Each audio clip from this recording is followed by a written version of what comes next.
Assalamualaikum warahmatullahi wabarakatuh. Selamat pagi anak-anak. Bertemu lagi dengan saya ya. Saya mahasiswi PPL dari UNES. Saya yang akan membantu Pak Rudi dalam mata pelajaran Sosiologi kelas 10. Adapun ketika kalian mau bertanya, silakan kalian bisa PC saya ke nomor yang sudah tertera atau kalian bisa juga menulis di kolom komentar. Nah, kali ini sebelum kita memulai pelajaran, kita berdoa terlebih dahulu ya. Oke, berdoa dimulai.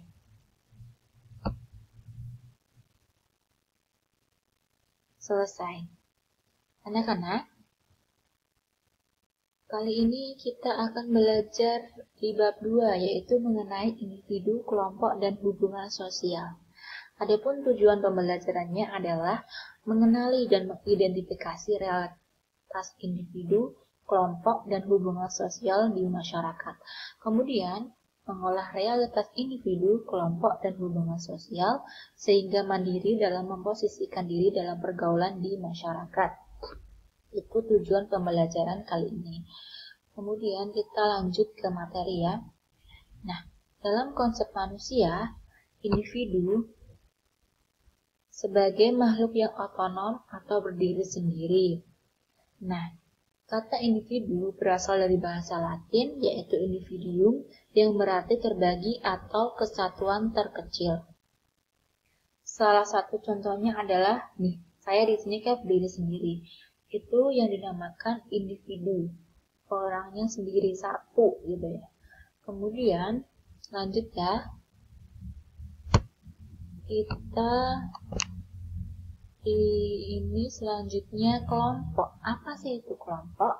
Kelompok sosial adalah kumpulan individu yang memiliki hubungan dan saling berinteraksi sehingga mengakibatkan tumbuhnya rasa kebersamaan dan rasa memiliki.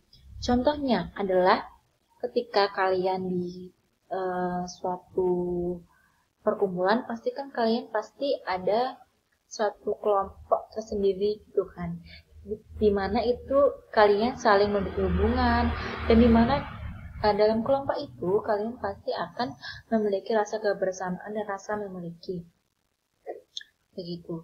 Kemudian hubungan sosial. Secara umum hubungan sosial adalah hubungan timbal balik antara individu dan saling mempengaruhi satu sama lain atas dasar saling tolong menolong. Jadi di sini adalah hubungan sosial suatu interaksi di mana itu adanya hubungan timbal balik antara individu dan di mana itu saling mempengaruhi satu sama lain.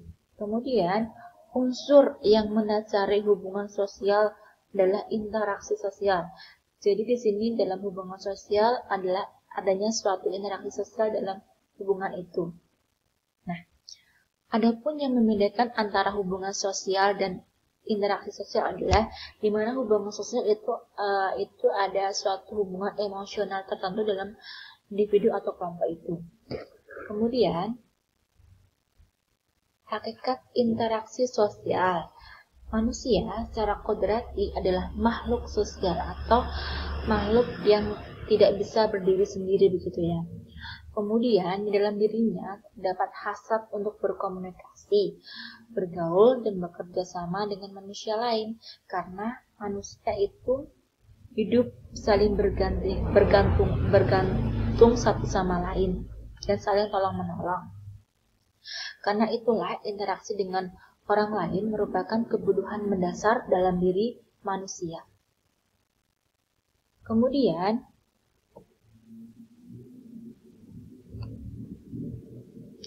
syarat terjadi interaksi sosial. Nah, apa sih itu interaksi? Apa sih itu kontak sosial? Kontak sosial adalah kontak saling menyentuh satu sama lain gitu ya. Kemudian kontak sosial itu dibagi menjadi sifat-sifatnya, yaitu ada dua, yaitu kontak sosial dapat bersifat positif dan negatif. Contohnya adalah tadi kontak sosial positif, misalnya kalian dalam kontak sosial itu positif itu misalnya kalian bekerja sama dengan teman lainnya dalam mengerjakan tugas. Nah, tapi tidak menyontek, tapi saling bekerja sama, saling menukar pikiran gitulah. Itulah dinamakan kontak sosial positif.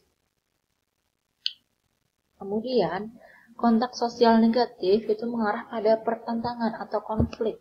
Contohnya adalah ketika kalian berdiskusi, kalian pasti kan ada suatu pertentangan pendapat satu sama lain yang berbeda pendapat. Itu bisa menjadi suatu kontak sosial negatif karena di sana juga ada suatu pertentangan atau konflik satu sama lain. Kemudian yang kedua adalah kontak sosial dapat bersifat primer atau sekunder. Kontak sosial primer terjadi ketika para peserta interaksi bertatap muka secara langsung. Contohnya adalah ketika kalian kontak sosial dengan ibu kalian itu kan secara langsung. Kemudian, adapun secara sekunder itulah kontak sosial yang dilakukan tidak secara langsung, yaitu melalui media. Contohnya adalah handphone. Kemudian komunikasi. Apa sih itu komunikasi? Komunikasi adalah suatu pengiriman dan penerimaan pesan atau berita antara dua orang atau lebih sehingga pesan yang dimaksud itu dapat dipahami. Kemudian, adapun unsur-unsur pokok dalam komunikasi adalah komunikator. Komunikator adalah orang yang memberi pesan kepada orang lain. Kemudian komunikan adalah orang yang menerima pesan dari komunikator atau dari orang lain. Kemudian pesan itu bisa berupa instruksi atau informasi. Kemudian media di sini adalah alat untuk menyampaikan pesan, bisa berupa lisan, tulisan, video, film, dan masih banyak lagi. Kemudian efek. Efek itu maksudnya adalah perubahan yang diharapkan dari komunikasi itu yang terjadi. Kemudian kita akan membahas mengenai faktor-faktor interaksi sosial. Nah, faktor interaksi sosial itu pertama ada imitasi. Apa sih itu imitasi? Imitasi adalah tindakan meniru orang lain. Kemudian ini gambar dari atau contoh dari imitasi. Kedua remaja mengenakan kostum tokoh-tokoh imajiner idola mereka.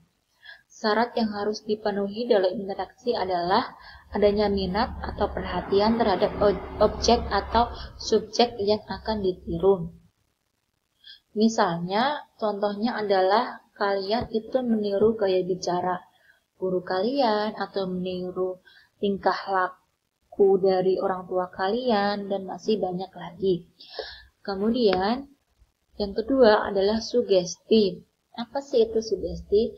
Sugesti itu berlangsung ketika seseorang memberi pandangan atau pernyataan sikap yang dianutnya dan diterima orang lain.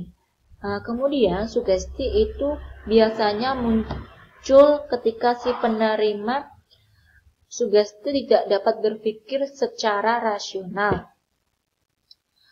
Kemudian pada umumnya sugesti berasal dari orang yang berwibawa, karismatik atau menerima pengaruh kuat terhadap penerima sugesti. Contohnya adalah orang tua.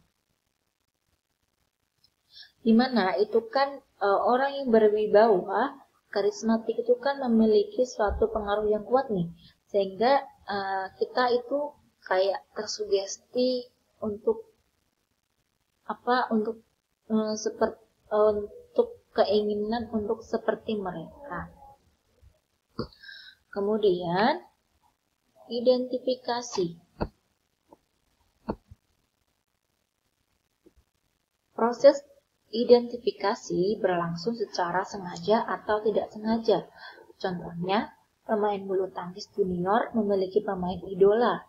Setiap kali idolanya bertanding, ia akan mengamati secara cermat bagaimana gaya dan strategi bermain idolanya.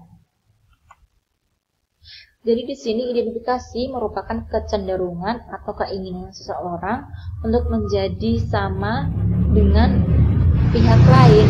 Tapi di sini dia itu meniru secara keseluruhannya. Nah, ini adalah contohnya ya. Contohnya adalah pemain bulu tangkis memiliki pemain idola.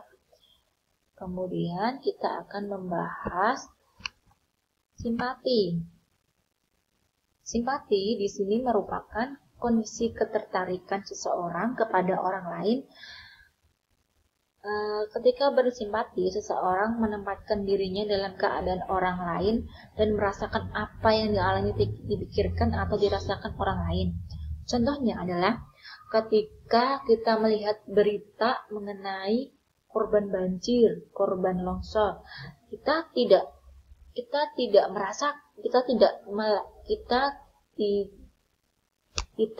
secara langsung itu kita yang mengalami, tapi kita ikut merasakan apa yang mereka itu rasakan. Tapi di sini kita tuh tidak bertindak gitu, kita hanya merasakan apa yang dialami mereka. Kemudian contoh yang lain adalah ketika teman kalian curhat nih mengenai pacarnya, kita tidak merasakan secara langsung atau kita tidak mengalami itu, tapi kita kayak ikut merasakan apa yang mereka alami, apa yang ia rasakan dan apa yang ia pikirkan gitu. Kemudian empati. Empati merupakan simpati mendalam dapat mempengaruhi kondisi fisik dan jiwa seseorang. Jadi di sini yang membedakan antara simpati dan empati itu, simpati tadi di sana hanya merasakan, tetapi di sini empati itu adalah kita bertindak dalam apa yang dialami oleh seseorang. Contohnya adalah ketika ada pengemis nih, kita kan simpatinya, kasihan dia, kita merasakan apa yang mereka rasakan, kelaparan, kedinginan, kepanasan. Nah, adapun empati kita adalah kita memberikan sumbangan kepada pengemis itu agar mereka bisa makan dan bisa merasakan